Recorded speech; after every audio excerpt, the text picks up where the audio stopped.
திருவானைக்காவலில் நம்முடைய பகவத்பாதால் அவர்கள் செல்கிற பொழுது அகிலாண்டேஸ்வரி ரொம்ப சாஸ்வதமான சக்தி வாய்ந்த தெய்வம் அகிலாண்டேஸ்வரி.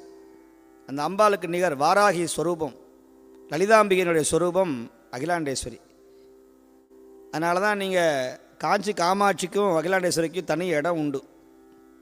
மூகாம்பிகைக்கு என்ன இடம் உண்டோ, சாரதாம்பாளுக்கு என்ன உண்டோ, தமிழ்நாட்டில் அந்த பீடத்துக்கு இடம் உண்டு. எதுக்கு? அகிலாண்டேஸ்வரி ஞான பீடம்னு பேர். அங்கே திருக்கல்யாணமே கிடையாது. அதனால தான் அம்பாளுக்கு அங்கே மடிசாறு கட்டுற வழக்கம்லாம் கிடையாது, பாவாடை தான். அதனால தான் அங்கே சிவாச்சாரியார் கிடையாது. அங்கே வைதிக பூஜை, சோழிய பிராமணர்கள் அப்படின்னு சொல்லக்கூடிய வைதிக பூஜை தான் அங்கே உண்டு. அவர்கள் என்ன பண்ணுவாங்கன்னா, அம்பாள் மாதிரியே பட்டு புடவை கட்டிட்டு வந்து சுவாமியை வழிபாடு செய்வார்கள் என்பது இன்ன வரைக்கும் நாம் பார்க்கிற ஒரு உண்மை. அப்படி ஆச்சாரியால் வருகிற பொழுது அம்பாளுடைய கோபம் தனியாமல் இருந்ததுனால ஸ்ரீசக்கரத்தை எழுதி தாடகமாக தோடாக அணிவித்தார் என்று வரலாறு உண்டு. இப்போ கூட அது நடந்தது. ரெண்டாவது நடந்தது போது எதற்க பிள்ளையாரை வச்சாங்களாம். இன்னமும் நீங்கள் திருவானைக்காவல் போனீங்கன்னா நேர் எதற்க ஒரு பிள்ளையார் இருப்பார். யார் என்ன கோபமாக இருந்தாலும் தன் பிள்ளையை பார்க்கிற பொழுது கோபம் குறையும் என்பதற்காக பிள்ளையாரை வச்சாங்களாம். அந்த மாதிரி நான் சாரதா அம்பாளை பார்க்கிற பொழுது அம்பாளையும் நான் முதல்ல துவங்கணும், பிள்ளையாரையும் வணங்கணுங்கிறதுக்காக அம்பாளுக்குரிய கல்யாணி ராகத்தை நான் பாடிவிட்டு நான் பிள்ளையார் ராகத்தில் கல்யாணியில் அம்பாளை வணங்கி விட்டு அதில் விநாயகரை பிடியதன் உருவமை என்கிற அது வியாழக்குறிஞ்சில் தான் பாடணும். அதுதான் மரபு. அதில் சில பேருக்கு நீங்கள் பண்மாத்தி என்ன பண்மாத்தாமல் பாடவே முடியாது எதையுமே. இந்த பண் என்று எதாலும் சொல்ல முடியாது. இதற்கு நம்முடைய பெரியவர்கள் ஓதுவா மூர்த்திகள் பன்னாராய்ச்சி மையத்தில் நிறைய அதை பற்றி சொல்லிக்கொண்டே தான் இருக்கிறார்கள். நீங்கள் ஒரே பாடினோம்னா பாட முடியாது. நிறைய அந்த காலத்தில் விநாயகருக்கு உகந்தது இந்த கம்பீர நாட்டைன்னு அந்த கம்பீர நாட்டில் பாடுற வழக்கம் இருந்தது.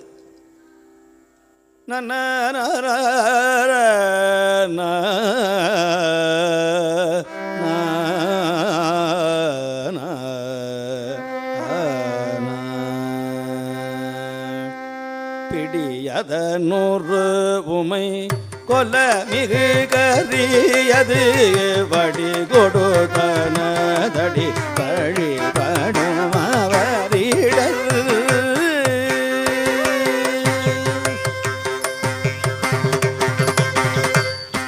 அப்படி பாடுற வழக்கம் இருந்தது. ஆனால் அந்த காலத்தில் இந்த பாட்டு கூட பாடாத வழக்கம் இருந்தது. ஆனால் இதனுடைய பண் என்னன்னா சௌராஷ்டிரம் அப்படின்னு.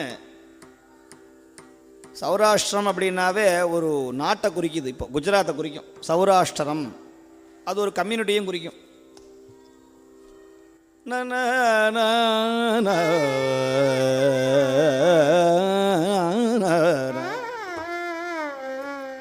நல்ல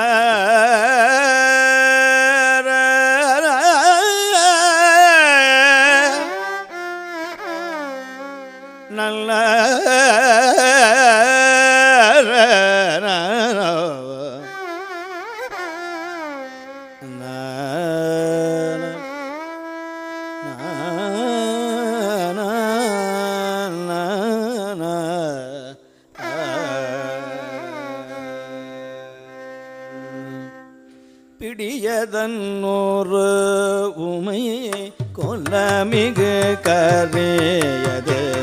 பிடியதல் ஊரு உமை கொல்லமிகு கரியது வடி கொடுத்தனதடி வழி அடுமவரிடர் கடி கணபதி வர கடி கணபதி வர அருக்கினல் மீது கொடை வடிவினர் பயில் வலிவல முறை கடி கணபதி வர அருளினல் மீது கொடை வடிவினர் பயில் வலிவல முறை வலிவலம் முறை இறையே